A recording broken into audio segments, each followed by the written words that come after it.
ચાલો વિદ્યાર્થી મિત્રો, હવે આગળ આપણે ટોપિક 9.7 છે સૂર્યપ્રકાશને કારણે કેટલીક કુદરતી ઘટનાઓની વાતો કરવાની છે. એમાંથી મેઘધનુષ્ય આપણે સૌએ ક્યારેક ને ક્યારેક તો આકાશમાં જોયેલું છે, પરંતુ મેઘધનુષ્ય જ્યારે તમને જોવા મળે ત્યારે બે શરતોનું પાલન તો થવું જ જોઈએ. એક કે સૂર્ય આકાશમાં માત્ર એક તરફથી પ્રકાશિત હોવો જોઈએ અને બીજી તરફ વરસાદ પડતો હોવો જોઈએ. ધારો કે સૂર્ય આકાશમાં પશ્ચિમ તરફ પ્રકાશિત હોય તો વરસાદ પૂર્વ તરફ પડવો જોઈએ. અને બીજી શરત એવી છે કે જોનાર વ્યક્તિની પીઠ સૂર્ય તરફ હોય તો જ તમને મેઘધનુષ્ય દેખાય. આ મેઘધનુષ્યની રચના કઈ રીતે થાય તો એના માટે આપણે આકૃતિ પર ધ્યાન કેન્દ્રિત કરો. તમને પાણીનું એક બૂંદ આપેલું છે અને આ પાણીના બૂંદ ઉપરની સપાટી પર સફેદ પ્રકાશનો કિરણ આપાત થાય. આ જે પાણીનું બૂંદ છે પારદર્શક માધ્યમ તરીકે વર્તે, વક્રીભવન પણ થાય અને વિભાજન પણ થાય એવું તમે નાના ધોરણોમાં ભણી ગયા છો. સફેદ પ્રકાશનું વિભાજન આ બિંદુ આગળ જાનીવાલી પીનારા પ્રમાણે લાલ રંગનું ઓછું અને જાંબલી રંગનું વધારે થાય અને સફેદ પ્રકાશનું કિરણ 7 રંગોમાં વિભાજિત થઈ જાય. હવે આ જે પાણીનું બૂંદ છે એની અંદરની સપાટી આગળ પૂર્ણ આંતરિક પરાવર્તન થાય અને પૂર્ણ આંતરિક પરાવર્તન પામીને લાલ કલર અને જાંબલી કલરનું પૂર્ણ આંતરિક પરાવર્તન પાણીના બૂંદની અંદર થાય અને એની વચ્ચેના કલરો જે ક્રમમાં હોય એ પ્રમાણે તમને મળે. હવે ફરીથી આ બિંદુ આગળ ફરીથી વક્રીભવન પામે અને વક્રીભવન પામીને લાલ કલર નીચે તરફ અને જાંબલી કલર ઉપર તરફ રહે. જે તમારો સૂર્યપ્રકાશ આપાત થયો છે એની સાથે નિર્ગમન પામતો જાંબલી કિરણ 40° ખૂણે હોય અને લાલ છે 42° ખૂણે હોય. વિદ્યાર્થી મિત્રો, લાલ કલરનો ખૂણો મોટો છે, જાંબલી કલરનો નાનો છે. એનો મતલબ શું થયો કે વ્યક્તિ જ્યારે સમક્ષિતિજ એટલે કે પૃથ્વીની સપાટી પરથી મેઘધનુષ્ય જુએ તો એને ઉપર લાલ કલરનો પટ્ટો દેખાય અને નીચે જાંબલી કલરનો પટ્ટો દેખાય.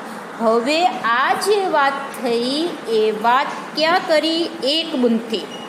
હવે અહીંયા ચેક કરો કે આપણે 2 બૂંદોની વાત કરીએ તો 2 બૂંદોમાં ફરીથી તમે ચેક કરશો તો આકૃતિ એમાં દર્શાવ્યા પ્રમાણે 2 વખત વક્રીભવન ને 1 વખતે પૂર્ણ આંતરિક પરાવર્તન થાય છે અને અવલોકનકારની પાસે સ્વાભાવિક છે જાંબલી કલરનો જે કિરણ છે 40° ખૂણો અને લાલ કલરનો જે છે 42° ખૂણો રચી અને એક આખો પટ્ટો રચે કે જેમાં ઉપર લાલ કલર દેખાય, નીચે જાંબલી કલરનું મેઘધનુષ્ય દેખાય. વિદ્યાર્થી મિત્રો, આને પ્રાથમિક મેઘધનુષ્ય કહે છે. પ્રાથમિક મેઘધનુષ્યમાં 2 વખત વક્રીભવન અને 1 વખત પૂર્ણ આંતરિક પરાવર્તન થાય છે. પ્રાથમિક મેઘધનુષ્યમાં ઉપર લાલ કલર અને નીચે જાંબલી કલર જોવા તમને મળે છે. તો પરીક્ષામાં જ્યારે પૂછાય કે મેઘધનુષ્ય એટલે શું અને પ્રાથમિક મેઘધનુષ્યની ચર્ચા કરો તો તમે આ પ્રમાણે આકૃતિ દોરીને સમજાવી શકો છો. ઘણી વખત વિદ્યાર્થી મિત્રો પ્રાથમિક મેઘધનુષ્યની સાથે સાથે એક ગૌણ મેઘધનુષ્ય પણ તમને જોવા મળે. અહીંયા ચેક કરો કે જે પાણીના 2 બૂંદો છે એ 2 પાણીના બૂંદોમાં 2 વખતે વક્રીભવન અને 2 વખતે પૂર્ણ આંતરિક પરાવર્તન થાય છે અને ત્યાર પછી અવલોકનકાર પાસે 7 રંગો આવે છે, પરંતુ એમાં જાંબલી પ્રકાશ છે એ સમક્ષિતિજ સાથે 53° ખૂણો રચે છે અને લાલ પ્રકાશ છે 50° ખૂણો રચે છે. કોનો ખૂણો મોટો છે? જાંબલી પ્રકાશનો. તો એનો મતલબ શું થયો કે અવલોકનકારને અવકાશમાં ઉપર જાંબલી પ્રકાશનો પટ્ટો દેખાય અને નીચે લાલ પ્રકાશનો પટ્ટો દેખાય. તો અહીંયા જે ગૌણ મેઘધનુષ્ય હોય એમાં કલરના પટ્ટા પ્રાથમિક મેઘધનુષ્ય કરતાં કેવા હોય છે? ઉલટા હોય છે. સૌથી ઉપર જાંબલી કલરનો હોય અને નીચે લાલ કલરનો પ્રકાશ જોવા મળે.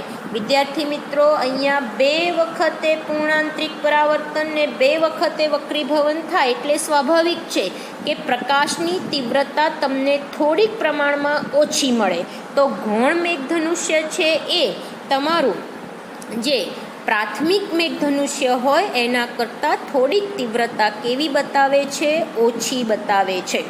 આ ગૌણ મેઘધનુષ્ય પણ પરીક્ષામાં 2 માર્કમાં પૂછાઈ શકે. પણ યાદ રાખો વિદ્યાર્થી મિત્રો કે લગભગ પરીક્ષામાં મુખ્ય એટલે કે પ્રાથમિક મેઘધનુષ્ય અને ગૌણ મેઘધનુષ્યનો તફાવત જ પૂછાતો હોય છે. તમને આગળ હું એ તફાવત પણ આગલા વિડીયોમાં તમને બતાવીશ, એટલે એ પણ તમે નોંધી રાખજો. પરીક્ષામાં લગભગ તફાવત સ્વરૂપે જ પૂછાતો હોય છે, એટલે તફાવત સ્વરૂપે તૈયાર કરજો. આપણે જે વાત કરી હતી એ પ્રમાણે પ્રાથમિક મેઘધનુષ્ય અને ગૌણ મેઘધનુષ્યનો તફાવત સ્વરૂપે આપણે થિયરી તૈયાર કરવી હોય તો તમને આ વિડીયોમાં બતાવ્યું એ પ્રમાણે તમારો પ્રશ્ન તૈયાર કરી શકો. આપણે કહ્યું હતું એમ કે પ્રાથમિક મેઘધનુષ્યમાં 2 વખત વક્રીભવન અને 1 જ વખત પૂર્ણાંતરિક પરાવર્તન જોવા મળે છે. જ્યારે ગૌણ મેઘધનુષ્યમાં 2 વખત વક્રીભવન અને 2 વખત પૂર્ણાંતરિક પરાવર્તનની ઘટના જોવા મળે. પ્રાથમિક મેઘધનુષ્યમાં રંગોનો ક્રમ નીચેથી ઉપર જાંબલીથી લાલ હોય, જ્યારે ગૌણ મેઘધનુષ્યમાં ઉલટો એટલે કે નીચેથી ઉપર લાલથી જાંબલી કલર હોય. પ્રાથમિક મેઘધનુષ્યની તીવ્રતા વધુ જોવા મળે, ગૌણ મેઘધનુષ્યની તીવ્રતા ઓછી જોવા મળે. અને વિદ્યાર્થી મિત્રો, ચોથો મુદ્દો તમારે લખવો હોય તો 9.25b આકૃતિ જે આટલા વિડીયોમાં મેં શીખવાડેલી છે એ દોરવી અને ગૌણ મેઘધનુષ્યમાં 9.25c આકૃતિ તમારે દોરવી. પરીક્ષામાં લગભગ તફાવત સ્વરૂપે જ આપણને પ્રશ્ન પૂછાશે, એટલે આ રીતે તમારી નોટમાં તૈયાર કરીને લખી કાઢજો.